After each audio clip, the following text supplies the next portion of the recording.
ingredients or menu for today. Ayan, adobong pusit, chicken caldereta, and swan or tinolang tahong. See you later! Hello! Good morning again! Dito na naman si Mamita G na handang i-share ang ating menu for today. So, ayun, kanina po ay sinangkot ko na yung aking chicken caldereta.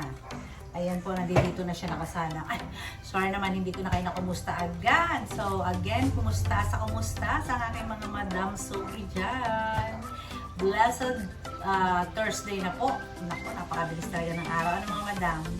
So, ayun, sana ay okay tayong lahat. Diba? Lagi masaya tayong lahat, masigla tayong lahat. And good vibes lang palagi. Ayun, nandito po ako para i-share again ang ating menu for today. Again, very simple. Ang aking pong luluto ay tinolang tahong or swan na tahong. Ayan. Para may sabaw. Kasi umuulan pa rin po dito sa amin. Diba? Dinahilan pa yung ulan para magkasabaw. And then, kalderetang manok. So, minarinate ko na yung manok. Alam naman, tinuro ko na kung paano mag-marinate ng manok. Bawang sibuyas, laurel. And then, soy sauce. Yan i-marinate ng 30 minutes and then isangkot na rin natin siya doon mismo. And then, mag-aadobo rin po ako ng puset, mga madam. Paano ba kayo mag-adobong puset? I know na i-share ko na to last week maybe or 2 weeks ago. So again, ito requested by kasi. So, let's start. So again, ang ginagawa ko po ay ito oil. Pakukulang ko lang sandali dun sa ano po niya, sa sauce. And then, iseset aside and then i-reduce yung sauce. So, ganito po ang gagawin natin. So, konting luya. Konting lang po. Konting luya lang po. Konting luya lamang para sa ating puset. Para magkaroon ng ibang taste. So, nakasalang yung ating chicken caldereta. And then, bawang. Maraming bawang kasi adobong puset. So, maraming bawang. Para lasang-lasa tayo yung bawang.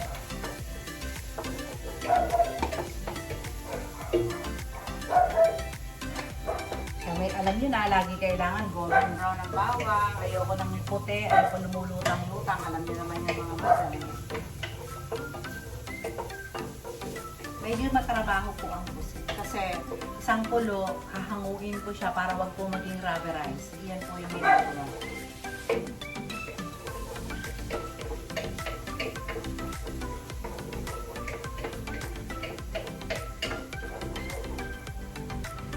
Susunod natin dyan ay sibuyas, bawang, at kamatis. So, balikan ko po kayo. Back, mga madam. So, ayan. Yung pusit po natin, naluto na yung kamatis, sibuyas, bawang, siya. So, ilagay na po natin yung pusit. Ilagay natin yung pusit. So, yun na kayo mga madam, hindi nyo nakikita yung gawin ng paglalagay ko. At nag-aaralan ko pa kung paano. Dapat tayong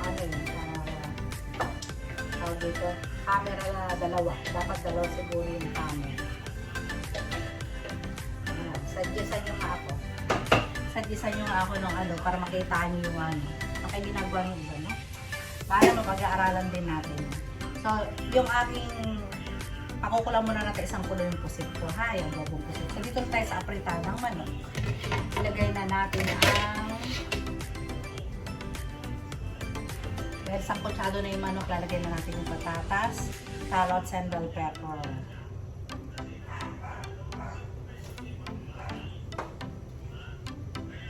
Lagay ko natin yung tomato sauce, tapos lalagyan natin ng peanut butter. Kayo din ba, naglalagay kayo ng peanut sa sa inyong caldereta? Lagyan natin ng peanut ang caldereta para ma-shred, di ba? Yun ang kaibahan, di ba? Tapos lahat kailangan laging may atay. Yun ang sikreto ng caldereta. Dapat may atay. Tapos, tawag dyan, may atay. Tapos may, huwag lang reno, atay na lalagay nyo. Tomato sauce. And, syempre, yung peanut butter. So, Again, papalambutin lang natin yung ingredients niya. Papareducein ang sabaw and it's done. It's done. Pag may mga katanungan kayo, don't hesitate. Willing po ako tawag dyan. Sagutin na yung mga katanungan. So, yan ganun lang kasimple ang kaldereta. Parang ano lang to, apritada, diba? Ang kinaibahan lang ang apritada, walang peanut butter, walang atay, diba? Ito meron. At saka may anghang, parang may kick, sabi nga nila. Pag sinabing kaldereta, maanghang-anghang. So, yan. So, wait lang natin lumambot ang mga ingredients and it's done. Then, ganun lang ang bilis ang ating chicken caldereta. Very, very easy. So, again, isang kulo lang itong ating posit. Isang kulo lang. At hahanguin na po na. Takpan ang apritada. Hindi pa siya nakapit. Pula natin na isang kulo. Isang kulo lang ha. Tandaan, isang kulo lang kasi po ay pupunat siya. Hindi po natin siya inagapan. Pupunat po ito mga magal. Yan ang sekreto ng pochette.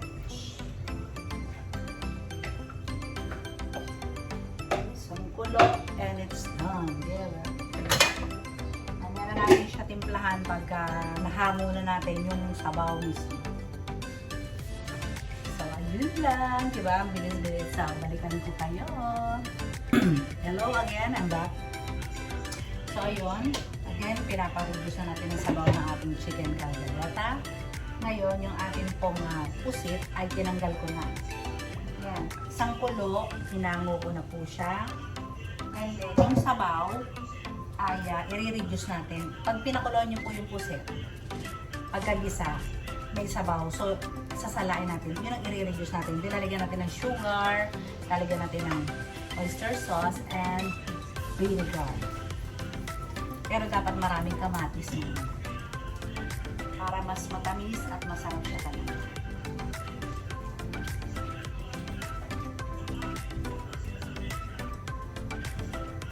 Pinapa-reduce ko na po yung sabaw.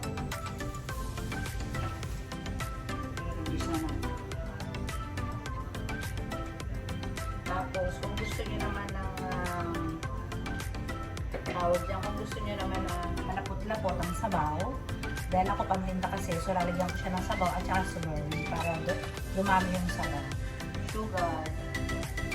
Magkakalimutan ng sugar. Lagyan ko ito ng ceiling green. Para medyo may kick ng konti. So, kumukulo na siya. Ayan. Pag pambahay, huwag nyo nalagyan ng cornstarch. Ako nilalagyan ko siya ng slurry, pero kasi dadagdagan ko siya ng sabaw para naman masarap tignan ang ating sabaw or pusit, adobong pusit. Konting slurry po rin natin.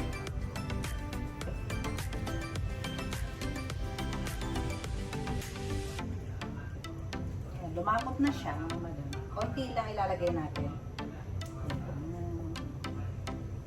Tapos, pag-reduce pa ng konti nito, lalagay ko na yung pusit. And it's done. Di ba ganun lang kadali ang pusit? Medyo, ang pinaka-ano lang, yung tatanggalin mo siya dahil sa pinagkuluan niya. Kasi nga, magiging rava rice.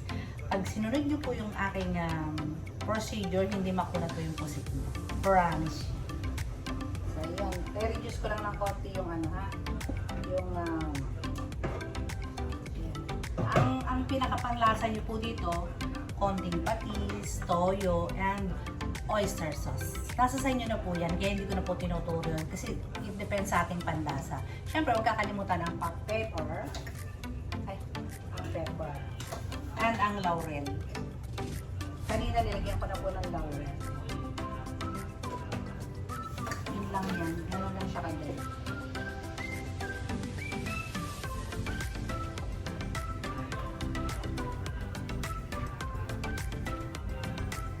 So, sana nasundan niyo po yung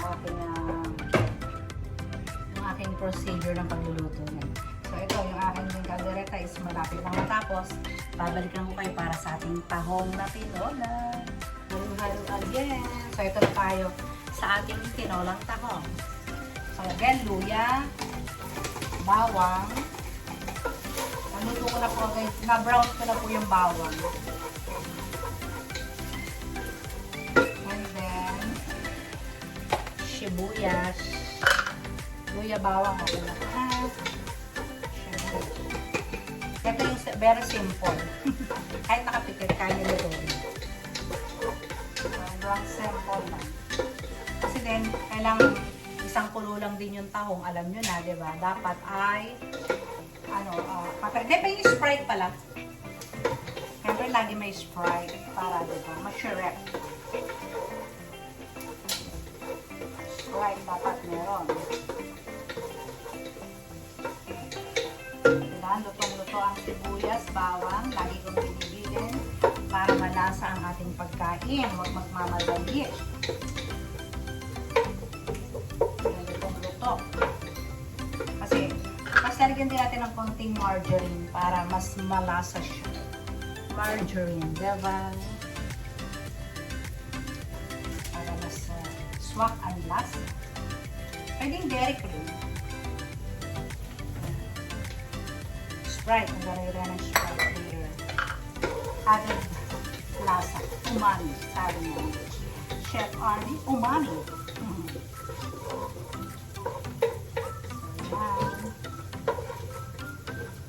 Kung naaamoy nyo lang, grabe ng amoy. Ang sarap ng amoy. So, hinaan ko to kasi ang tawag dyan.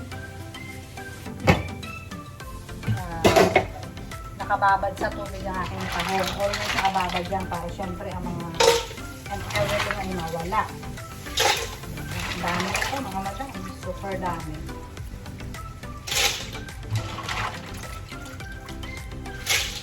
Isang kulo lang to. Again mga madam, isang kulo lang. Nakailang hugas na po ako dito.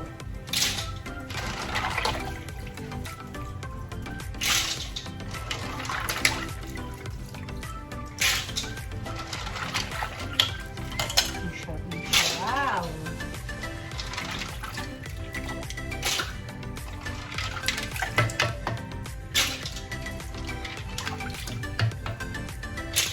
Siyempre, sasabawan ko po ito ng marami kasi ang mga suki gusto maraming sabaw. So, ayan, lagyan na natin ang Sprite. Nawawalang Sprite. And syempre, patis. Damihan lang yung patis. Kasi, lalagyan natin na siyang sabaw. Diba? And of course, pepper. Pepper to taste. Ayan. So, tatakpan ko lang. Takpan. Hintayin kumulo. And then, ilalagay na natin ang gulay na malunggay at dahon ng sili. Okay, malapit na tayo matapos. Hello again, I'm back for our final. So, ayan po, kumukulo na yung ating tahong. Ilalagay na natin yung dahon ng sili and malunggay. Diba? So, another one kulo and it's done. So, yun mga madam, nakatapos na naman tayo. Nakaraos na naman tayo for today's video. Salamat sa inyong pagtangkilik. Maraming salamat po. Again, sana nagustuhan nyo yung aking munting menu for today na tahong, adobong pusit, and chicken caldereta. So, yung panghinintay natin, magluto na rin tayo. So, again, bye-bye. It's bye-bye time. Again po, maraming salamat. Stay healthy always and God bless us all. Bye-bye.